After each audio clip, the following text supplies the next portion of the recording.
Are we live? Are Are we we on? live? Are we I, on? I think we're on. Yeah, we're I on. think we're on. We're on. Awesome. Awesome. This is great. I love this. All the technical things that we do. It's fantastic. But we're going to start off like we always start off. Good morning, John, to wake up and deliver. As Good morning. always, we have fun. This is episode 26. Still keeping track, still on top of things. As always, we are live on LinkedIn and on YouTube. We have a fancy new, I don't know where I'm pointing here, Here? Yeah, right there we here, go. a new QR code for all those following us. They can scan it, go right to our YouTube page, see all of our previous shows, podcasts. I don't even know what to call this. Morning shows, radio shows. I We've been feel talking like to. I feel like someone going through from the start of our podcast would be like watching like a baby grow up and like a toddler, like because some of those early shows. I mean, like honestly, look, last week we messed up again with my audio, like nonsense stuff, like the way that it sounded. So I don't know. We keep making mistakes. We're kind of like the bumbling teenagers just rolling around trying to survive. But it's fun. I don't know. I It have is fun. fun. And as always, everybody who joined us, we don't see anymore who joined us like we did in the audio in the early days. So drop us a comment, say good morning. I'm sure our regulars are on as always because they're quite the awesome people that follow us every week. And everybody else that's new, more than happy for you guys to join us. If you want to come into the studio and talk with us, as always, there's a link. You can come into the studio and we'll bring you up to the stage and we'll have a chat. Last week we had Kat and Bill come up and we had a great conversation. We did have a great conversation and you crushed it. That was the first time you had to do that. And you did it not once, but twice. Because I remember there's a few weeks ago where I'm like, oh, I hope someone joins and we can see if Matt can get it done. And you actually did. You delivered 2 for 2. I woke up last week and I delivered. You delivered. Yeah, you did. Okay, we're gonna start off with some coffee for the brain, as we always do. Where we watch John's reactions. It's like an unpacking video for us. I make a comment, and we watch John as he is surprised with what I say. Let's go. The difference between greatness and mediocrity isn't in the spectacular moments, but rather in avoiding critical errors. Warren Buffett's first rule of investing: never lose money. His second rule: never forget rule 1. This isn't clever wordplay. It's the mathematics of success. A 50% loss demands a 100% gain to break even. Or look at elite athletes. While average quarterbacks mix brilliant throws with costly interceptions, Tom Brady and Patrick Mahomes protect the ball first. Excellence isn't about occasional brilliance. It's about consistent execution. Yeah. I do that. That one was very intentional and very deliberate because I noticed the vast majority of the time that is how I answer you. No, that one, that the real core concept that people should take away from that 100% is just sort of valuing the basics, and the real fundamentals and stuff like that. You and I have talked about a bunch of times. Everyone loves the flashy, everyone loves innovation, everyone loves like that shiny new toy. But real operational excellence, real high quality when it comes to service and execution isn't because of the fact that people have the shiny new toys. It's because they absolutely are obsessed with the basics. And that's the theme today. I think Yeah. that's, we don't normally have themes and we kind of fall into something, but this week we decided to kind of theme it out a little bit, and we wanted to talk a little bit about that, around that. John, you and I both had some interesting posts around talent yesterday and what's going on in the marketplace, and you talked about the pricing into the fourth quarter, and we wanted to kind of talk about how. Sorry, I keep playing with this microphone. How not everything, just because, and we kind of, I wouldn't say we made a mistake about this, but we talked about it a few weeks ago, and we focus on being priced low is not always the answer, but that's not always a detrimental thing either. Like we're not saying don't always be priced the lowest and don't be, quote unquote cheap, but there is a certain level of don't forget your fundamentals. And if your fundamentals make you price effective and the lowest price, that's where you want to be. That's where you want to be, like really focus on is having your execution to the lowest price possible, where you're quite competitive in the marketplace. And I think that message kind of got mixed when we talked about it a few weeks ago. Yeah, for sure. I mean, I think it would take 10 seconds for someone to go onto LinkedIn or to go into some of these feeds and see someone being like, oh, You're going to see a cheap person. How do you feel about your cheap provider now? Like, this Yeah. kind of comment, which I think obviously does come from a very valid and grounded place. But I would say that on the simplest logic, if you're trying to imply that like, oh, every sort of good well priced provider is less performing than one that will charge you more, that's just fundamentally not true. And I think you would be, if you were a shipper, you would be you'd be doing yourself equally a disservice to just buy the most expensive regardless on what, because you believe that that high price will get you the best service.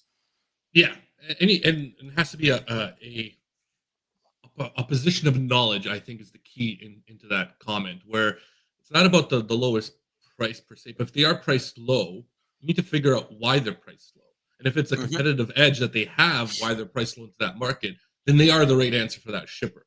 So if for example, if you got a carrier that's in Chicago and you're doing some freight, and all of a sudden they're $200-300 less because they have great reloads out of the location going back into Chicago, and they have a consistent set business, that is your answer. Or a warehouse provider that's opening up business that already has a big chunk of the warehouse filled up and he needs additional filler into that warehouse, that is the right answer because they're pricing themselves competitive to maximize their profit. It's not a just to get the business aspect of it, right?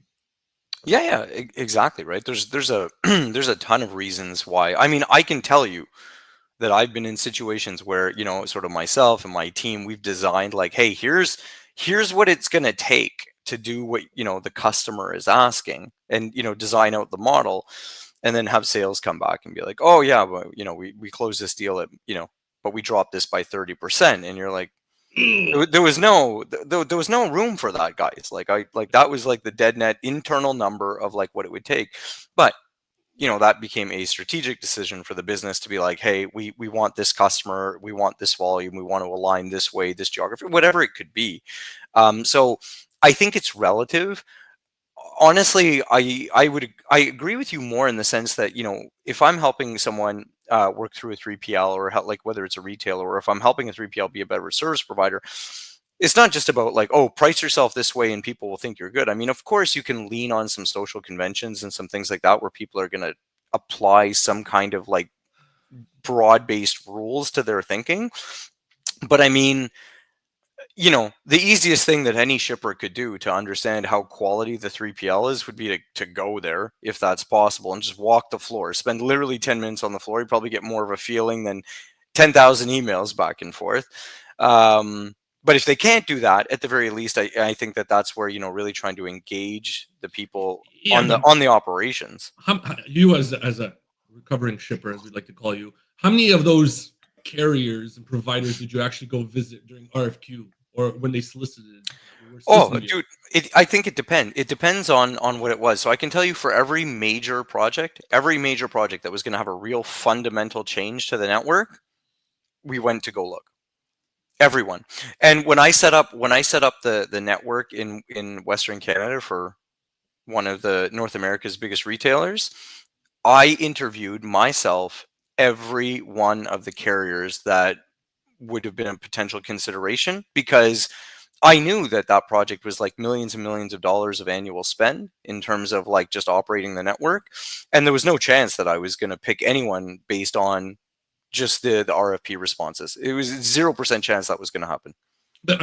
Was a certain length along the process that you interviewed. You didn't everybody that solicited you. You didn't interview them. It was No, no, basically no, you have no. to You do have to you get have to to a meet. certain stage. For Yeah, sure, you have to get to a certain stage. I mean, you know, Sam's services, that like where he wanted to, hey, I've got one truck and I can work 3 hours a day. Like, yeah, like he got bombed out pretty fast. Like, you know what I mean? But I mean, for anyone that was like a serious contender that actually went through the process, that had a legitimate shot at partnering and working, with us on that deal, they all got interviewed. Even the one that kept calling me nonstop, being like, "Do you have business for me? Do you have business for me?" After I'd been to their office, and I was like, "Guys, like, come on, we both know this isn't the right fit." it's funny that I think it's comical actually that how many 3PLs, brokerages, even recovering shippers and shippers alike don't actually sit down and get to know some of their vendors and their providers, especially on. I mean, there's one-off cases where you're kind of going to use someone just on the one-off, and it's a one time and done because you need something done. But for the most part, when you have your core business, if you don't know your partners more intimately, I think you're doing yourself a disservice. Yeah. And I find that 3PLs do that often. It was very unusual in my previous life. If I went to visit a carrier, they were always surprised. They're like, "Oh, why are you here?" I'm like, "Well, you do a fair bit of business with me. I'd like to see how your office looks like. I want to see how your paperwork runs through your system. I want to understand why it takes so long to get PODs, or how can we improve that process, because that's going to benefit me and make me successful. So if I can give you any more suggestions to improve it, let's do it." Or I noticed that you got 30-day payments, but it takes you 3 weeks to make an invoice. And by the time, so you're like 60 days out before you get paid. Why is that? Because that's a recipe for disaster. I'd always try to make it a point to learning and meeting a lot of carriers. I've done posts on this too. And I go out and I meet a shipper that I know that's close to me. I'll go meet a driver, see how their drivers are, to see what paperwork they have, to see how they back up the trailer. Because to me, that's a fundamental knowledge, knowing that they're taking care of my freight correctly and who's doing it. And I don't know if enough people out there are doing the same thing. That's, I think, to your point that you're trying to make too, is yeah. Sorry, I agree. You are cutting in and out. I think your mic might be a touch far, so just as an FYI. Yeah, but I did get Is that better? 90. That's way better. Yes, and plus we get to hear that very Monday morning Matt voice. But start the week off right, everybody. But anyway, deliver. no, I agree. Even in like my last role, we were doing a lot, like my responsibility had a lot more with the fleet and stuff like that, and our second largest branch in the country, looking at different providers and stuff like that. And I had a couple of meetings with some of the providers, but the member of my team that was more like directly responsible for it, I said, like, talk to them all, meet them all, like get your feel for them and stuff like that. Because I agree, you really have to understand. I think even something like this, for example, right? You and I, as an example, have been writing for a long time, lots of posts and stuff like that. You share a lot of the same knowledge or whatever. I think we both saw as we transitioned over to the video, and not that we don't do the text and the posting or anything like that, but as we've added in the video, as we've added in these shorts, we've added in these more like kind of like very, like, we don't prepare for this. Like, this is unscripted. Like, people could catch us. Like, we don't do any prepare. So people get these like unfiltered thoughts. But I mean, you can pick up on like, hey, how knowledgeable is this person? How much of a grasp of the market do they seem to have? Like, it's hard sometimes in post because you see someone writing, but someone could have spent 6 days researching that, and they maybe cobbled something together that was even very insightful, but they don't really understand it. Or these days it could just be one of the bots that essentially spit it out. You know what I mean? Some people's bot stuff is easier to spot than others by their opening line, but that's another topic. But I think it does really make a difference, just even having a few quick conversations, seeing the environment, to your point, and you understand, if you know operations. And this is why it's like, if you're a shipper and you don't have it, like, especially more if you're on that retailer brand side, and this kind of physical operations isn't your thing. If you are working with Matt and you have Matt walk that guy's floor, he'll tell you in 2 seconds if there's something that feels off, or you might have a problem or whatever. And you should never get into those relationships, or at minimum, you get into them like eyes wide open and really knowing what you're going to get. Yeah, and that goes for a lot of the different talent. Even I'm always surprised when people even hire, when hiring happens, whether it's a consultant or individuals, where it's like a one-time interview and it's done. Like, oh, they sounded great and whatever. I've been through a lot of interviews when I was hiring candidates, and some candidates are fantastic at interviews, and you're like, oh man, this guy knows what he's talking about. When it came to operational execution, it was just a bomb. And you're like, what did I go wrong? I asked all the right questions. It's because you don't get into the in-depth pieces. So one thing I always brought on is you do like a day at the office to see if how they execute and how they ask questions in live scenarios. Same thing should be with your consultants. Before you go hire, like if you take John and walk him through the floor, you will know more than just interviewing him, because John speaks very well and he sounds great, but then they might not be as great when it comes to actually seeing things. But it makes a big difference to kind of go more in depth on different aspects of your providers and carriers. The big one I always catch when I'm talking to carriers is I ask them about their hours of service. And if they're fumbling through their hours of service as a carrier, I'm going, oh, I don't know if I should use you. even though they might be $300-400 cheaper and I might be making great margin, I rather have someone that doesn't get pulled into the scale and gets screwed over and screws Oh everything else yeah, up. and is it not crazy that, from time to time, you still will have like kind of maybe someone with a very old school mentality that will turn around and be like, "Oh, we always make our loads work," to like an hour of service question, which I mean, if you're in the industry, that's never a response you want to get. Like, trust me, that's a shady response or something Yeah. like that. You know what I mean? So, but it's wild that stuff still happens, right? Like I remember I was looking at something and it was a weight issue on the trailer and the way that it was loaded. I'm like, guys, like this load should not have been loaded this way on the trailer. Like it's too heavy on the axle. And they're like, nah, it's fine, guys. I'm like, no, it's not fine. Like someone died, like it will not be fine. And it Yeah. shouldn't be loaded this way. But you know why? They did it that way because it was a smaller load. They would have had to balance it more, like push it back from the nose. But what does that mean? That takes time. If you have an empty trailer, now you're putting in blockers, you're putting in low bars, you're putting in whatever to actually block the space. It takes longer to load than just pushing pallets, from the floor to the nose and being done with it. Yeah, and that's a great point. Like we don't talk about the loading aspect often enough. We usually go in between, but the load, how the trailers are loaded, is just as fundamentally important. And if someone loads it incorrectly and they don't know, chimney blocks or different ways of loading it to equalize the weight, or they don't know about the 40-foot one mark or how the trailer should be loaded, or even about thaw weights in Quebec or different weights into the US, how it, Yeah, all those fundamentals matter, right? And then 100%. the one that always scares me the most is, well, we've loaded others and they didn't complain. Yeah, or we do this all the time for Oh, our we do this all customers. the It's like, time. oh, it's And like, that's, man, do your customers know that they're playing Russian roulette here? well, it's and we often talk about in fourth quarter. That's the number one thing everybody just starts cutting off is the proper way of doing things because they don't have time. You get really busy and you start doing things quickly, and everybody just accepts it because they want to get to the next low because this is the time where majority of companies will make their money to be able to survive the whole next year or be able to have the ability to continue surviving because of the previous year, and they'll just do things that normally they would question or during busy times they'd be like, "Yo, hold on, uh, I don't." You don't agree? I Ooh, It's not that ooh. I don't agree. I probably would say that I think it's less that it's ultra intentional. I think what it shows, and I think I shared this a couple weeks ago when I was rolling around Toronto, like doing some different meetings and stuff like that, was that I think that shows, when your process is weak and your structure and your discipline is weak, right? Because maybe something, it takes too much manual intervention for those things to happen, or it takes one person to make sure that those things are happening or whatever. And then I agree to your point that things get busy and then it sort of inundates the system that they have and then they don't start happening. But I think more fundamentally, in the vast majority of cases, that shows people that are working sloppy all the time, sometimes can brute force it enough to cover the things that they should be covering, but when their volume goes too high, all of the gaps and all of the poor design and all of the poor performance just bleeds through. Mhm. So and then that stuff for sure happens.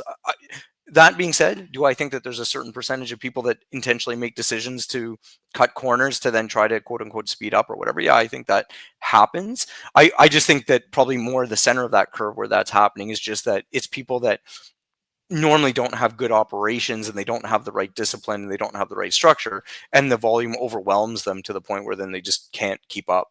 So, as a recovering shipper, John, what would be some of the processes that you'd run to make sure your team was loading freight correctly? And after, let's say you had, you know, Matt comes up to you and goes, "Hey, John, man, we're constantly at your, I don't know, at your Chicago warehouse. We're constantly overweight. It's always shifting. You guys aren't loading correctly. We keep telling the guy. The guy says it's fine. We're tired of fighting with him. What is your process of trying to get that solved at your team's Well, warehouse?" so imagine that. So funny enough, so when I was in that role, right, I was on that transportation distribution side, right? Not the warehouse. Like I wasn't managing the warehouse directly outside of projects and different things that we do. But my day to day was really the deliveries and the trailers and all of this kind of stuff. That being said, we did have to take the responsibility, especially like as we were dealing with one of, again, like North America's largest membership retailers, and and they would regularly, like, cause challenges, not in a bad way because they're a bad customer. They're a very intense customer, and anyone who's ever working with them will see that. But their orders fluctuated a lot, right? Because they take a lot of volume. And honestly, it's one of the few customers I've ever gotten to in my career where I was like, oh my God, like they order, like their ordering is too much. Like it's the volume is being too much is causing the problem.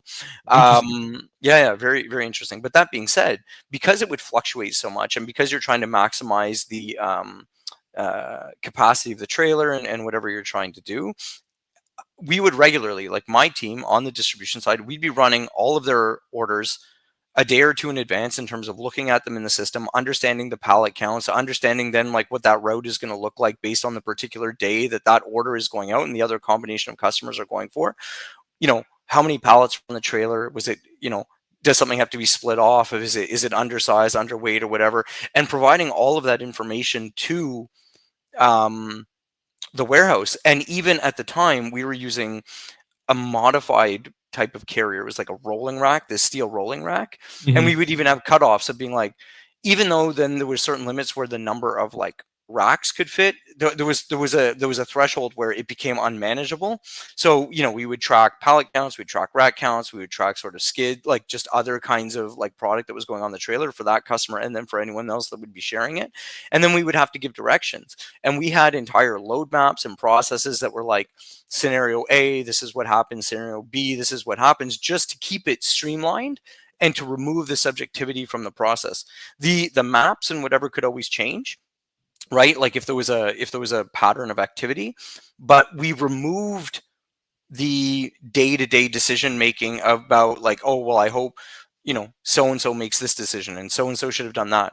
But how much of it is it driven by the software, and how much was it driven by the individual to kind of recognize it? And I know software There's has obviously changed over the time that you were there, and I'm sure there's a lot more software. But there's a lot of companies out there that still rely, as much as we always joke, on Excel, and Excel is still very much a fundamental program for a lot of things, or Google Sheets.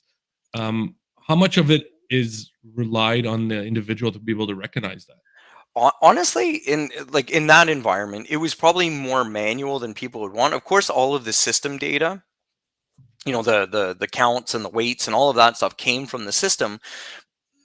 But for as much as everyone loves to say they have shiny new platforms, it's like there's a lot of variability when you're dealing with a host of different customers where like not one set of rules can apply to everybody equally.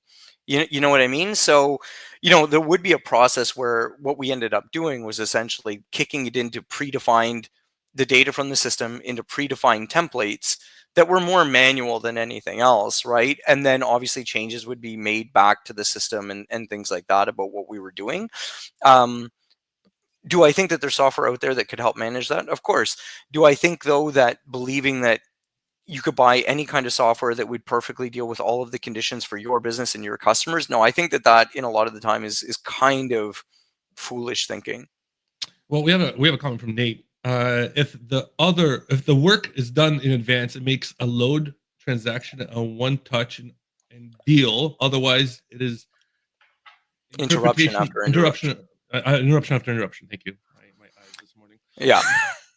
So he's saying it's not the platform, it's the process. I agree. Like I said, I think there's an over reliance these days. And I do think that you have to take that proactive stance of understanding like where the work is being done and how you're going to put it through the system. Because, you know, to Nate's point, if you constantly are just reacting, Yeah. that's where you're going to make mistakes like all the time. And that's where a lot of these companies, and funny enough, you know, one of the things I said that we should get into was talking about like that post that I made yesterday and the huge response that it's got like from the newsletter where I'm talking about, hey, you know, a lot of last mile carriers are going to be going out of business. A lot of them are essentially operating in these sloppy ways that they won't be able to keep up. And, you know, you're not going to have like the Amazons, the Walmarts, the UPS, the FedEx, and even like a USPS in the States and Canada. Post is going to have the same thing once they finally take their head out of the sand. But like all of these organizations that have already invested billions of dollars or already have all of this infrastructure need to find ways to absolutely make it work and get the most out of it. And you're going to see that the struggles where a lot of these providers have been just brute forcing the system is going to start to really crumble and crack because it's becoming less and less sustainable as this rate and this cost pressure I, continues to bring things down. I don't think it's just the last mile. I think middle miles have feeling that same pressure. Mm, As if you go on freight waves today, you're going to see company out of business, company out of business, company out of business, company out of business, yeah. bankruptcy, bankruptcy, bankruptcy. Because it's the same thing, right? And I talk to a lot of carriers, and it's the same challenges they're having. They're like, we're constantly on the brink. Fourth quarter is the time where everybody's begging for advanced pay because they just cannot keep up with the bills anymore, right? And that's a fundamental structural challenge that they're having. And it's evident. I don't think it's just for. I think it's first mile, middle mile, last mile. Oh, I think warehouse.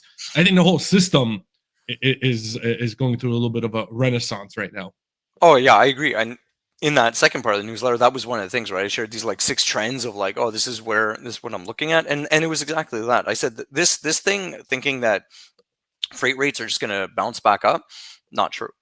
You know what I mean? Not true. And honestly, the longer that it goes at a low period, the harder it gets to come up because, and I've said this to you before, people, shippers, bake this stuff into their budget. It starts becoming the year over year comp and it starts sitting in the budget. And there's not one boardroom table in the world that's going to sit there and be like, oh, what do you mean? Like we have to have a 20-30% increase on our freight spend? There's Yeah, not one room, there's not one boardroom for any large shipper that will ever accept that without a massive, massive struggle. yeah, and I think that's the whole challenge. The middle mile, last mile, everybody's having. They're anticipating this surge of rates. And I don't think it's coming. I think the spot market and the contract market might be fluctuating a little bit this week because of Thanksgiving on Thursday and Friday. And happy Thanksgiving to all our American listeners. And I don't think that is an overall system change. I don't feel that fourth quarter like I used to, where everybody was just crazy rush. I see a lot of good deals on the retailer side, so that's a little bit of a more hope that retailers are trying to get people through the door. But I don't know if people are out there going to be spending like they were, and I think that's going to be a bit of the challenge for a lot of carriers. Well, big time. But so funny enough, coming back to the weekend stuff, I think I sent you a text about this, but the that new documentary on Netflix, that Buy Now documentary. No, I'm dead serious. You got to watch that. Like it because it really helps people understand that we're in this really nasty kind of like loop all of a sudden for these retailers just because of the fact that their whole model is built on just pushing more and more and more out the door. But now you've also got this like weird shift in the market where like one, you've got these like economic pressures, right? Just in general for people, like where they're spending money. Two, you have like sort of e-commerce that has blown the door open to choice, right? Which means that people have so much more choice, which just inherently means they're likely going to buy less stuff from the same people, right? Like even if Mm, they're spending the same dollars, they're going to spread it out more. But for that individual retailer that might have gotten, 3 out of 5 purchases or 4 out of 5 purchases, and they've built their system on that kind of like cyclic activity, it's like, well, what do you do when all of a sudden you're only getting 1 or 2 out of 5 purchases? And while that doesn't seem like a big deal, you multiply that by X amount of billions of transactions, and it for sure matters, right? And then on top of it, you add in the things of like how social commerce is going to change stuff, about how like the attention economy is changing things. And I really think that we are in for a really rough spot because the more you segment out your product and the more that you move away from sort of traditional big bulk shipping, big bulk volumes that push through a system and whatever, it makes things like warehousing more challenging. It makes things like first, middle, and last mile more challenging and stuff like that, right? Because you've just blown out and really fragmented your product base. And I think that that's a problem that is not getting enough attention and is really going to cause massive issues. yeah, because in that middle mile where it's like full truckloads, there's a lot of carriers out there. But as the shift happens to these more niche retailers that we're talking about, it's gonna be more of that LTL last mile kind of carriers, and there's not a lot in that system that can grow and make enough profitability to make it a national brand. And the only national brands out there that can potentially do it, and we talked about this before, is the Amazons, the Walmarts, who are prepping to take on the FedExes, the UPSs, and the DHLs, and those are the ones that are going to be kind of changing and how the system works. Yeah. Well, And because sorry, just because right on that thought, because you're right, because like, and this is what I think a lot of people in the conversation don't think about is that like even if I'm a really great middle mile provider or something like that, and even if I can offer different things, it's very challenging to get 10 customers or 15 customers who all agree to a similar condition set, because again, these Mhm. customers have their own different kind of customers that are not exactly the same. They have their own priorities. They have their own, like, they're only really caring about their own performance, which obviously I'm not saying that's bad. Like, they have to look after their own business. But that's where the Amazons and the Walmarts, especially Walmart right now, is dominating, because they've now become, they still get to retain the control that almost no one does, in the sense that their marketplace and their affiliation and their channel is so valuable that people will concede to their rules. Yep. And they will fit their system, which then gives them the ability to push out and have the density. Like, everybody was talking about Walmart last week about, like, oh, they've reduced costs by 40% on last mile. That's true, but the real story there about that was that they essentially underpin that whole thing by saying, yeah, it's because our drop density is going up. Yep. So of course, and everyone understands that, but I mean, that is what's happening, is that they're getting so much more product, so many more transactions coming in, and they're able to do it then in a way saying, hey, you guys want access to the Walmart channel, here's the rules of the game.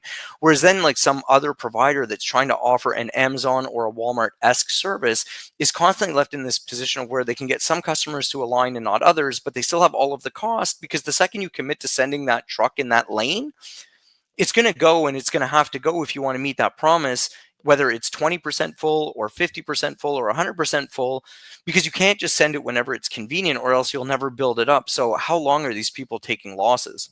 That's the thing that Walmart has developed over time that is fantastic, is be able to drive that price down to efficiency and able to create a system, whether you love it or not, to help maximize their schedule to the letter, right? You don't want to be late for a Walmart because of the fines that you'll get. You don't want to do XYZ because of the challenge that you'll get from Walmart, and the vendors all have to adhere to those rules because they want to be inside of Walmart.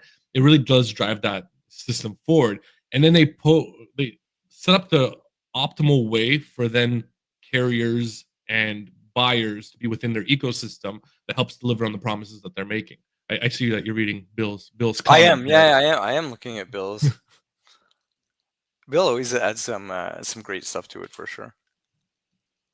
You're gonna read that out on Oh, the article? I can definitely read it. Sorry, he says, Bill's sharing that, early estimates says that Americans will spend equal to last year, and perhaps even exceed last year by about 2 to 3%. The report stated that brick and mortar will see more of a share this year than online, or I guess than they did last year. Next week reports will show if anyone other than Walmart benefits, and if Americans spend $9 billion over Black Friday and Cyber Monday like they did, I guess, the previous year. Prediction for this Friday and your closing thoughts on that. I think I'll go with my prediction first because I'll give you the closing thoughts. I think there's a lot of hype and it's gonna be a good Black Friday with good deals. I don't know if people are gonna be spending as much as they did in the previous year. I think people are more focused on potentially the grocery Black Friday deals and to get food into the house more so than on the retail side. I think everybody's gonna have like a quote unquote quieter, softer Christmas season this year. Is my prediction. I don't know if we're going to hit 9 billion. Maybe close to, but I don't think we'll exceed 9 billion. Yeah, I don't know. I'm probably more with you. I have a feeling that this, some of these reports kind of feel a little bit like the U.S. election polls, where it feels like they're hoping to lead and generate a certain result just by, hey, everyone's doing it, so spend. Do you know what I mean? Yeah. I'm not sure. I think it'll come down to, how broad the data is and maybe how much information they can or what they infer, because I would be willing to agree that I could see transactions being more, like people buying more individual transactions.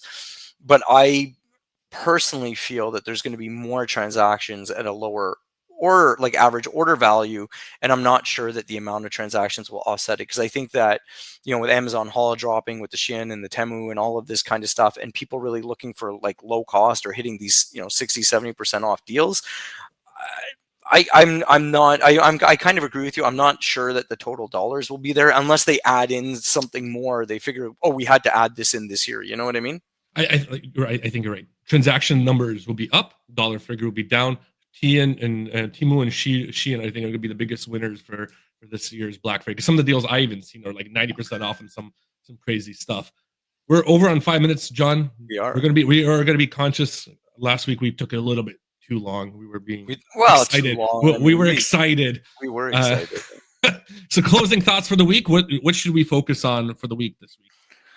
No, you know what? This week, I think obviously everyone is focused just on their operational execution and checking things. Obviously, for us in Canada, I think the Canada Post strike is still having a nasty effect. I'm shocked that it's still going on. I think that's wild.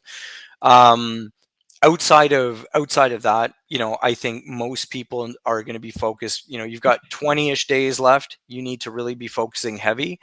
But I would really start thinking about your returns process and what's going to start happening, because you're only about 40-ish days away from that starting, and really thinking about what's your strategy and what are you going to try and do differently this year to manage that, maybe compared to your results from last year.